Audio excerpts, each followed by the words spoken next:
Good afternoon. Welcome to Dream Big Today. My name is Debbie, and this is Memorial Day.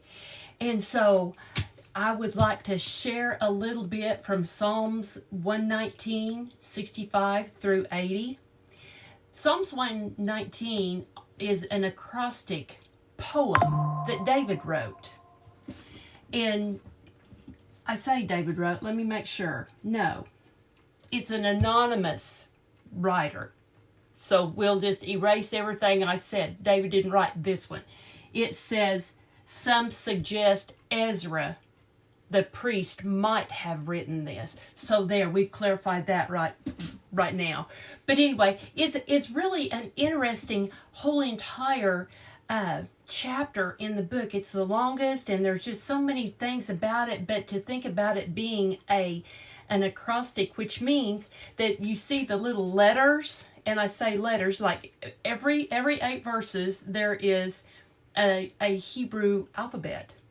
And so today we've got the 9th letter and the 10th letter in our reading. So I wanted to start with what this looks like.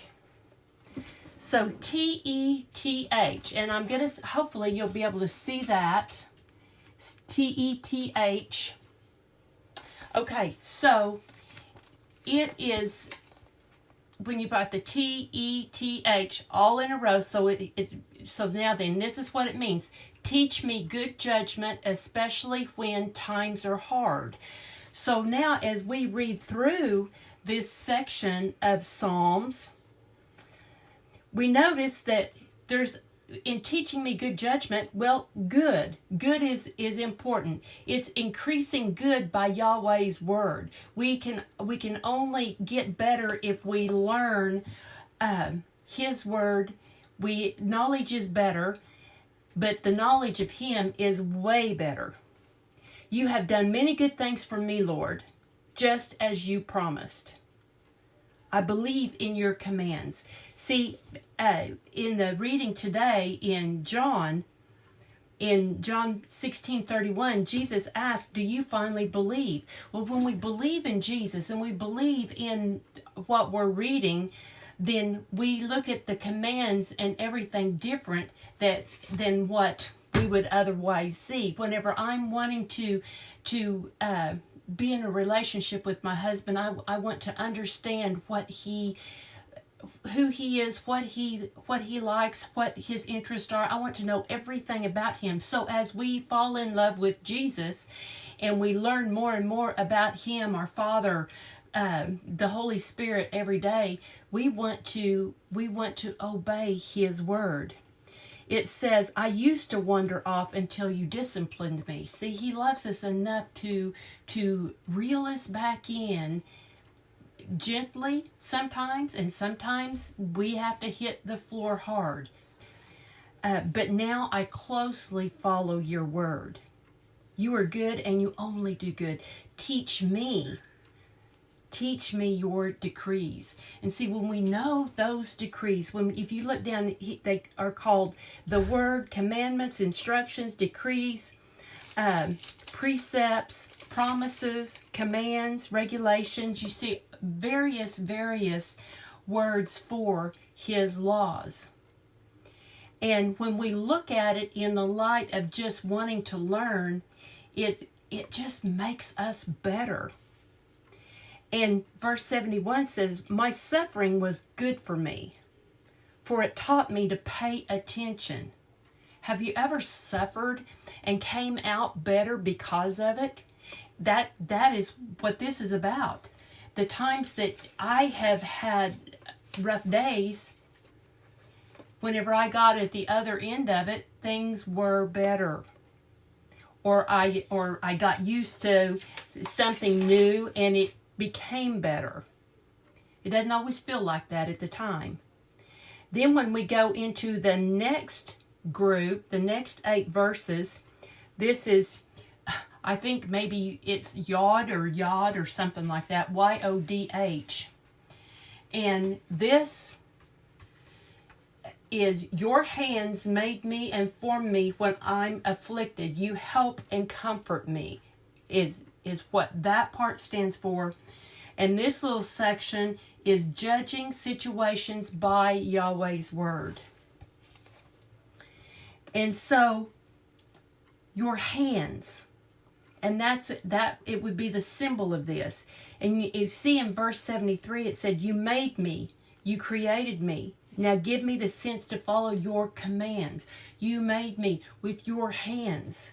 You created me with your hands. We're all individual. None of us are cookie cutter people.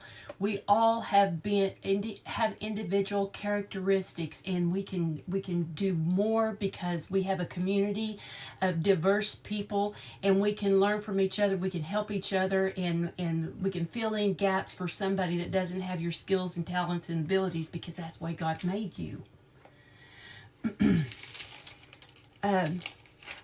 It says, "May all who fear you find me in a cause of joy, for I have put my hope in your word." See, whenever I'm down and out, I can jump into the word, and because I'm reading it every day, I'm finding his promises. I'm finding encouragement from my Father to help me get through the day, maybe to help me share with other people. It says, "Now let your unfailing love comfort me, just as you promised." There's another promise. You can circle that. You can stand on that all day long. "Surround me with your tender mercies, so I may live." That's more promises, like pleading and begging for him to just cover you with his with his love. "Bring disgrace upon the arrogant people who lied about me. Meanwhile, I will concentrate on your commandments." See, we don't have to focus on those people. Let God take care of that. You just focus on the word. You focus on what he wants you to know, because everything else like that, the grumpies that's out there in the world, that's a distraction to keep you out of the word. Verse 80, "May I be blameless in keeping your decrees. Then I will never, ever be ashamed." And I'm going to pop on down into Proverbs 6, 4 through 5. "The Lord has made everything for his own purposes, even the wicked for a day of disaster. The Lord detests the proud, and they will surely be punished." Everything he has made is for his good purposes. Whatever your abilities are, he gave those to you. Now, maybe you feel like that you refined that on your own, but he gave you the ability, and so we have talent, but that's not enough. We've got to jump in there and exercise that talent. And then let what he's placed in you take off and be something to glorify God. So thank you so much for joining me today. This is a great day. My little grandson is here to spend the week with me, and we're going to be playing for the rest of the week. So I love you, and you